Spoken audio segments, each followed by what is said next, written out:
Hi, good morning mga kawaray, welcome to the Wata Vlogs. Ayan, gusto ko lang buksan yung bigay sa akin ng customer kong regalo daw niya sa akin. Ano kayang laman ito?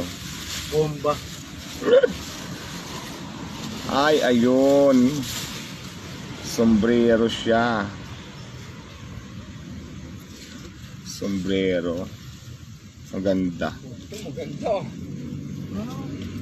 Bait naman customer ko, diba? May nagbigay sa akin ng mga damit, mayroong pang cash, mayroong sombrero. Ayan, mabait naman customer ko, mga gwapo pa.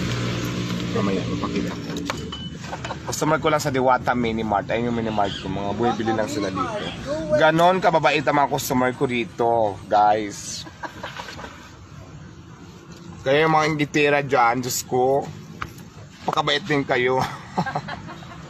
Para mabigyan kayo. Hindi yung ginagawa nyo lang lagi, puro panghusga para bantayan ako. Ay kung magtinda-tinda rin kayo sa mga gilid-gilid. Tapos, yun. Sige boss, salamat. Yun nga, I love it. Sombrerong mahal. Mamahalin siya at saka. Ikaw mo nakabukas na. Na-discharge ka niya. Ilaw? Ayan o. Bukas. Turn light. Ayan, yun nga.